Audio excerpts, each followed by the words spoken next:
Hello, welcome back to Gardener's World. Now, it might be spring by name, but it's certainly not by nature today here at Longmeadow. We've had a smattering of snow, we've got more forecast, and there is an icy wind cutting in from the east. It is distinctly chilly. And I'd planned to show you the spring garden in all its glory, because it's been good so far this year. Still got snowdrops, crocuses coming through, daffodils, helleborus, these early perennials starting to kick into flower. But today they have been bent by cold and a bit of snow. They're beginning to reassert themselves. And if you find at this time of year you get a batch of bad weather, which we do get, don't worry. The plants will recover with extraordinary speed. They may look as though they've died, but a bit of sunshine and they'll be as good as new within a day. We've been busy over winter, made some changes, and I'll show you those. We've got more planned, and of course, lots to be getting on with. So it's great to be back. On tonight's programme, we visit a garden in Wolverhampton with a surprise around every corner. A smallish suburban garden doesn't have to be boring. You just feel as if you're in another world. And Adam Frost shows how, with a bit of imagination and some clever design, you can make every space count. I think this is one mistake that so many people make. They start building their garden before they've really measured it.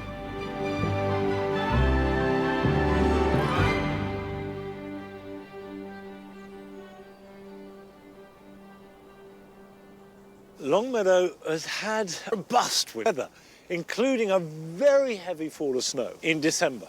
In one day, we had about 2 foot of snow, and the effect was literally to crush things. So the grass borders, which can look the best thing in the whole garden all winter, were just flattened. All this damage was done in one day, and now they're ready to be cleared, and as soon as the weather gets a bit better, that's going to be one of the first jobs. Come on.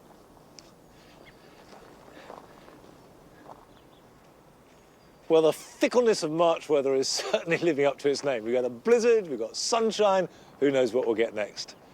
But before Christmas, as well as heavy snow, we had a really cold night. It got down to -14 here at Longmeadow.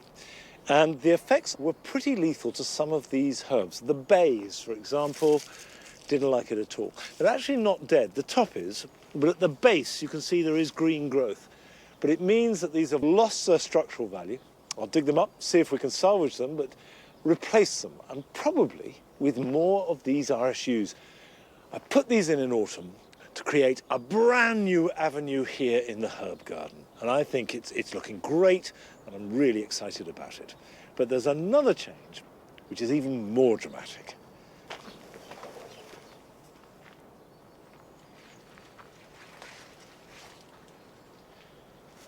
The real big change is here.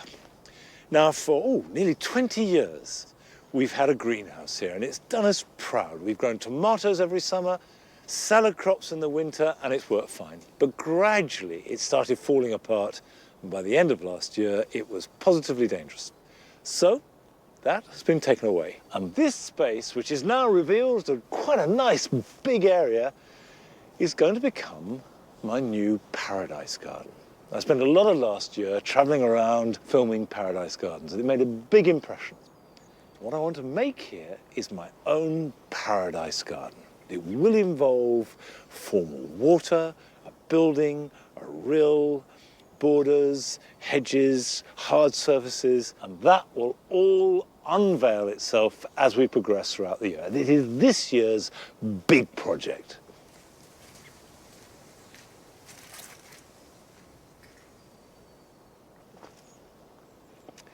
I really love starting a new project. And with some inspiration and a bit of imagination, really you can achieve anything.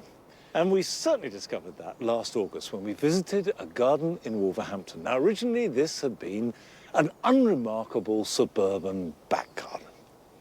Now it's being transformed.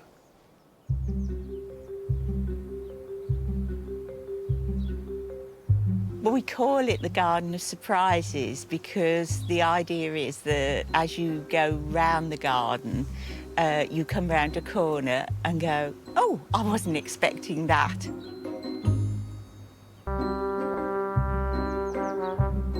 We first moved here in 1990. The garden was just lawn and conifers and nothing else really.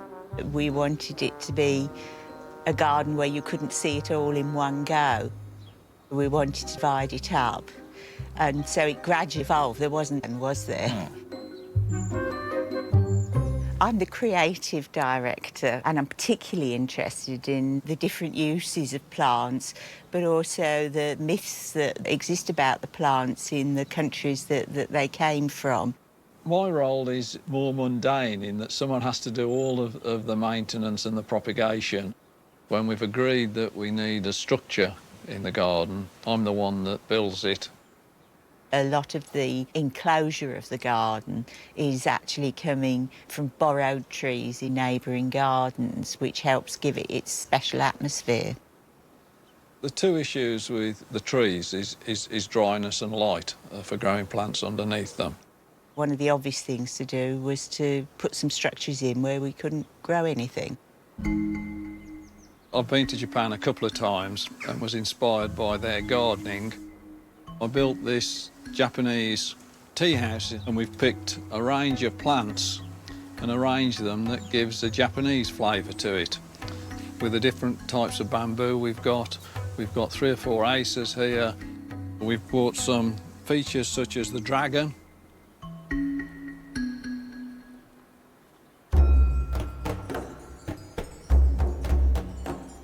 This is the Indian ink plant, and it comes from North America. It's also called pokeweed. It has spikes of white flowers, and then it has these wonderful red berries that go black over time. It does this in one season. It's quite good-tempered, part shade.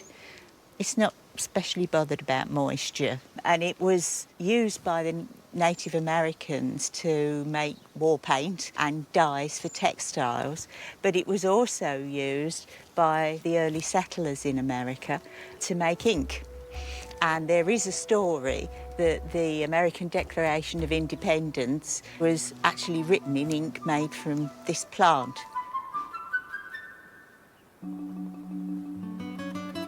This is another interesting group of plants, agaves.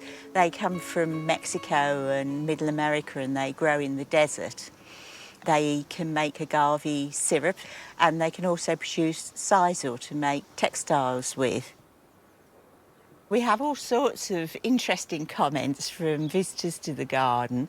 Some of them I find wandering around in the middle of the garden saying, "I'm lost, where am I?"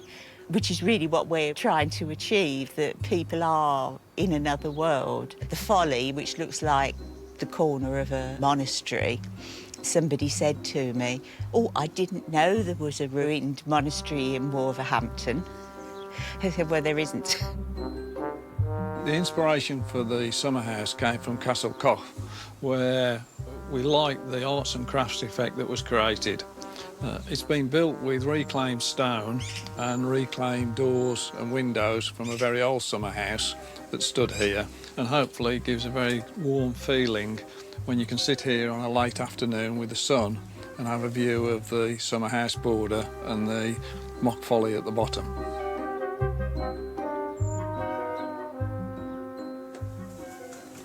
This is the 1939 brick air raid shelter, which, as you can see, we've turned into a shell grotto.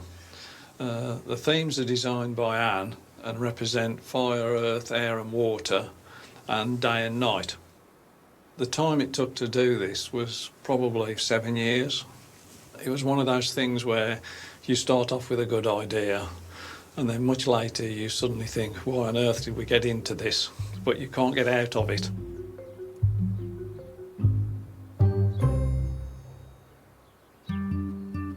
A smallish suburban garden doesn't have to be boring. We're only 1.5 miles away from the town centre, but you just feel as if you're in another world because of the way it wraps round you. That's what a garden needs to be. It needs to take you to another place.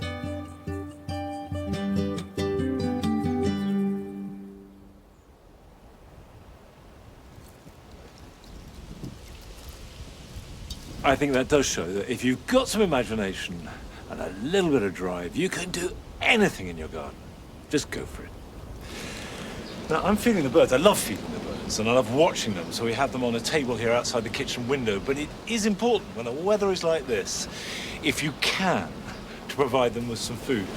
We use old logs, wood. It's got crevices, and that means that the bigger birds won't be able to hog it all, and tits and finches can get in there and work in all the cracks. A little bit of cover, so if it snows or rains hard, you've got some dry food. And again, put a few sticks and twigs down, they can get under it, they can stand on it, it makes it more interesting.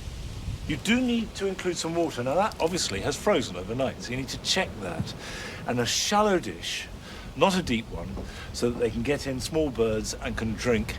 And if you've got it, an old dustbin lid is ideal as a bird bath. We deliberately don't cut back that brambly shrub on the wall because that gives cover to the small birds. So if you've got a shrub, put a feeding station right in amongst it. The pigeons can't get there, the sparrowhawks can't fly in, and also it's trickier for the squirrels. Talking of squirrels, fat and suet is really important. We hang it up in cages so they can't get it. One final note. It's cold, it's a busy time for birds. They're using a lot of energy. So if you start to feed them, continue right through until we reach good weather, which will be the end of this month at least, because they use a lot of calories coming up to find the food. And if there's none there, then it's wasted energy. But I think the return and the pleasure from watching these little birds is as good as a gorgeous flower bed.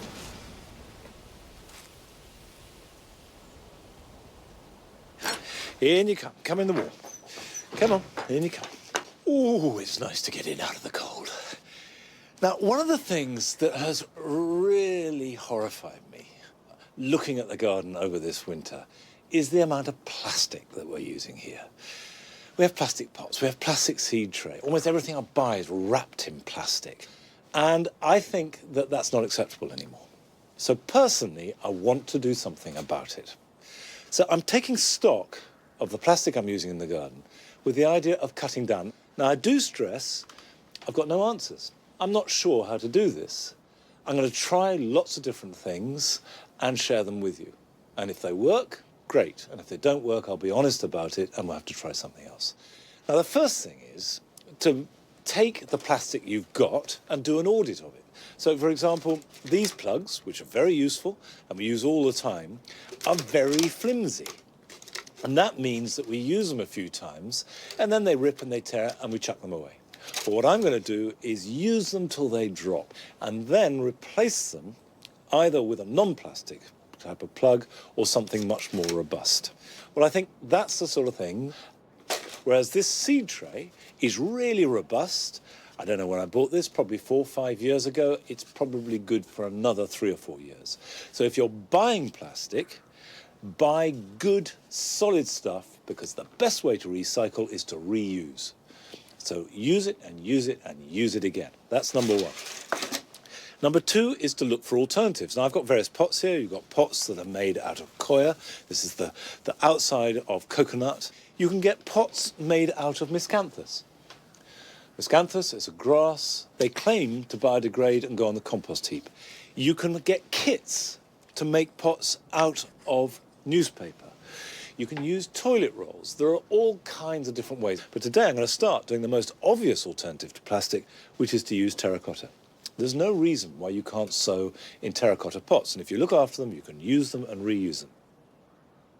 It is important to sow tomatoes and chilies in particular as early as you can. So if you haven't sown any and you want to grow them, this is something that you really want to get on with this weekend. If you're growing them outside, there's not quite so much hurry. And I take my gloves off. That's how daring I'm feeling. Okay, the thing about these pots that I've got, and I've had these for a number of years and recycling them, is they've got a great big hole in the bottom. So I do need to cover that over, otherwise the seed compost falls through it. And seed compost, by the way, tends to be lower in nutrients. So it's a good growing medium, but it's deliberately not too rich because we want these seeds to grow at their own pace. We don't want to force them on, and then we can pot them on later. Now, this is a pepper called long red Marconi. Not many seeds in there, so I'll just put them into my hand. That's plenty. Now, I'm going to see if I've got my glasses, because the truth is, I can't see the seeds in my hand. I can feel them, but I can't see them. Now, I really do not want these to be touching, if I can help it. Because if you cram the seedlings too close together, they will, from day one, grow without the strength that you want. I've just got one more in there, and that's it. Cover those over lightly. Just a little sprinkle of compost, and you could do it with just vermiculite or grit if you've got it. And then I will water that, and with these peppers, they do need heat. Ideally, they need about 23 to 26 degrees. So if you've got a heated mat with a thermostat, then you can set it. Otherwise, on a windowsill above a radiator. And a little tip, if you're growing chilies or peppers, is water them with warm water, because cold water cools them down, and they do need heat. Now, as well as looking at alternatives to plastic throughout this series, we're also very keen to maximise the potential of every space in the garden. It doesn't matter how small it is, every bit of space counts. And a few weeks ago, Adam Frost went to visit a small back garden in Bristol to demonstrate that you can transform even the smallest garden. Do you know, for me, designing a garden is one of the most exciting things you can do. But I get that some people find it a little bit frustrating, maybe even daunting, especially when you're working with a really small space. But for me, just with a little bit of thought, it's amazing what you can get out of even the tiniest of gardens. Small gardens can be quite tricky, but hopefully I'm going to show you it is possible to make every space count. Right, my tiny little garden. That is a bit tight, isn't it? That step is a problem. Yeah, Yep. it is. It really is. It's quite a small space. It's tiny. It is, isn't it? What is it that gets you down and makes you feel sort of a little bit grumpy about the whole thing, I suppose? I think the walls are very oppressive. I feel they're coming in on me. Yeah. It's dark, it's miserable, and it just looks horrible. The floor, the deck is awful. Yeah, it's it looks a little bit uneven, and it's doesn't quite it? dangerous, I Yeah. think. And I've tried this bed, I've tried to grow flowers and pretty things, and it just doesn't respond to my kindness. I want it to feel happy. Happy, so you want it to put a smile on your face. At just 3 metres by 6 metres, Sue's garden is compact, but I'm sure we can bring new life into this dark, poky old space. The first thing we need to do is get measured up. This might seem like an awful lot of work for a small space, but I think this is one mistake that so many people make. They start building their garden before they've really measured it. So making sure you've got everything on a piece of paper is a great way of understanding that space. The next thing you want to worry about is where the sun comes up and where the sun goes down. I mean, if your house faces north and it doesn't get a lot of light right through those sort of winter months, and I put you a smooth surface out the back there, it's going to become really slippery and dangerous. So, you know, that light levels really affect that whole design process.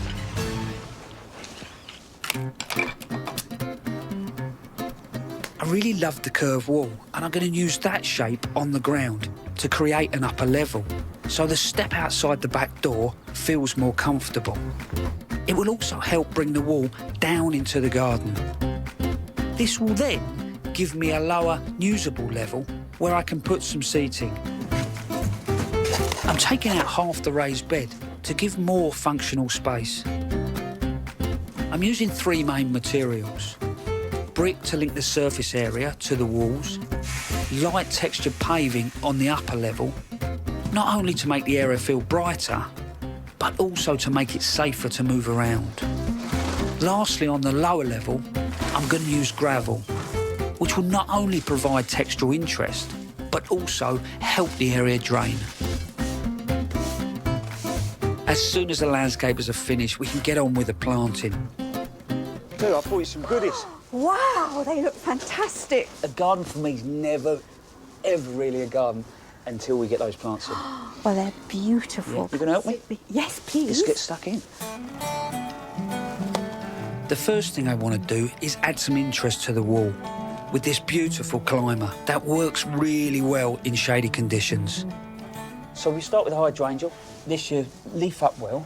Lovely white flower. It'll self-cling to the wall. Oh, that's brilliant. But also I think it'll wrap around your water feature, you know. So even in the winter, this will look good. Yes. Against that wall. And I think when I'm putting the gardens together, all I'm trying to do is just slowly build them up in layers. So I've got your whole array. They look beautiful. Yeah.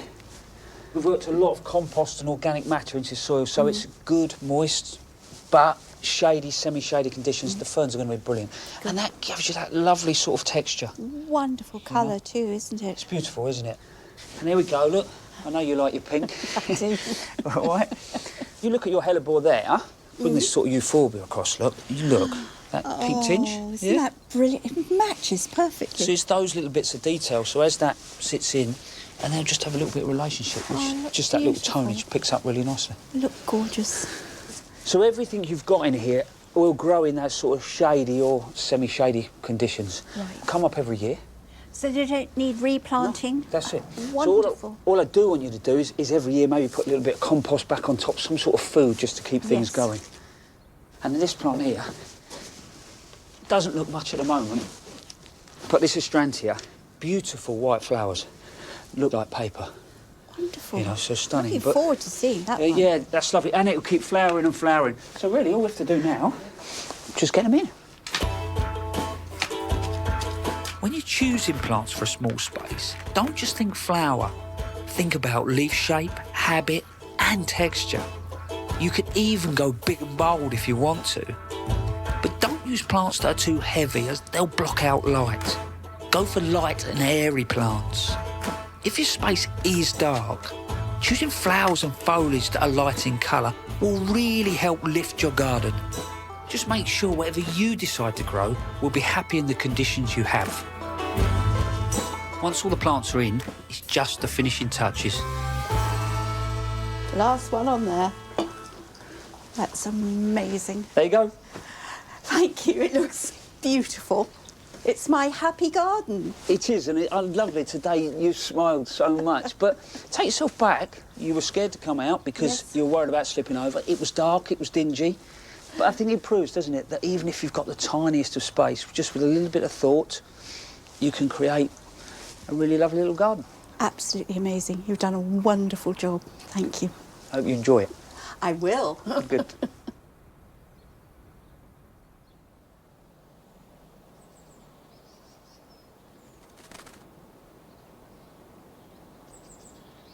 Well, that does show what you can do. It doesn't matter how small the space is. And this year, we do want to celebrate small gardens. And we're running a competition. We would love to hear from you if you have a small garden, no more than 36 square metres, that's 6 by 6. Send us 4 pictures, not hard copies, they must be uploaded. They can be on the same day or taken across the seasons, and show the innovation and the design. We're looking for creativity. And of course, it must be your work, not something you paid for. Then we will choose what we think are the 5 best gardens, come and film them, show them on the programme so you can all have a vote. And then we will announce the winner of the competition at Gardeners World Live. And all those details are available on our website. And what we're really after is to prove that no matter how small, every space counts.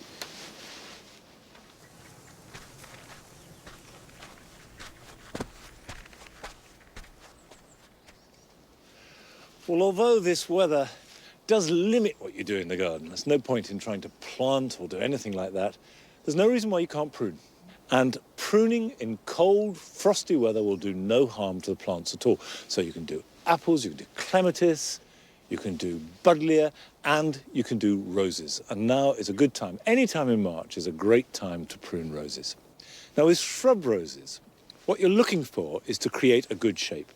This is a rose called complicata, and you can see that it has become a tangle, nice and healthy. It's been pruned back in autumn, but I want to thin it out. When you're reducing the tangle, what you want to think of is creating a shape where every branch, every stem has space around it. And the real thing to remember when pruning roses is the weaker the growth, the harder you cut it. And that's counterintuitive. But you will stimulate nice strong growth by cutting back hard. So I'm going to get right in down the bottom, which is why I bought the loppers. You see, I think that central one, which looks nice and strong, but actually is crowding the middle, that could come out. Any shoots that are damaged, you want to cut back below the damage, and any that are crossing, and they will rub against each other, and that will cause an open wound, which will be much more prone to fungal or virus infection. They need to be cut back. Come on, out you come. Next step is to remove the weaker growth. And in fact, I'm going to take that off right back there. We've got this which is crossing, so that can come off there.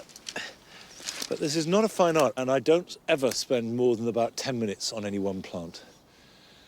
So don't feel that there is an absolute correct way to do this. But don't be frightened of it. You're not going to do any harm. These are tough plants. Now, if you haven't got roses and you don't feel like pruning or it's too cold, don't worry. Whatever the weather, I've got some jobs for you this weekend.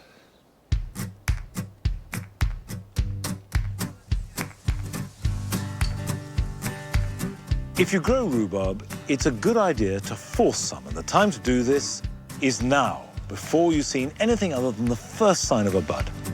The important thing is to exclude all light, and it really doesn't matter what you use to do this. Leave the cover on for about 4 weeks, and then you'll have extra succulent, sweet shoots. Now that we're in March, it's time to prune late-flowering clematis like this Viticella, because they produce all their flowers on new growth. This means you can cut them right back to the ground, but if you grow them in a border like I do, I found that it's a good idea to leave a foot or two of growth so that the new shoots begin their life without the competition of surrounding growth. More houseplants are killed by overwatering than anything else. Now, a good way to avoid this is to put a saucer underneath each pot and never water more than once a week. And when that saucer fills up, immediately discard the residue. However, it is a good idea to mist houseplants at least once a day. And a good tip is to use rainwater rather than tap water.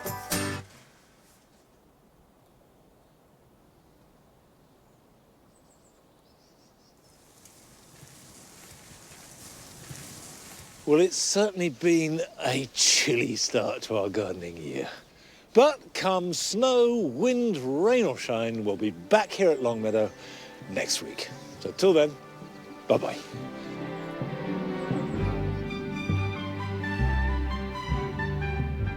Next, a profile of Putin and his remarkable rise to power. Former confidants and those who felt the wrath of the Russian president tell an extraordinary story. Top Gear's back on BBC Two this Sunday night, a taster on the way, and watch the series So Far on BBC iPlayer.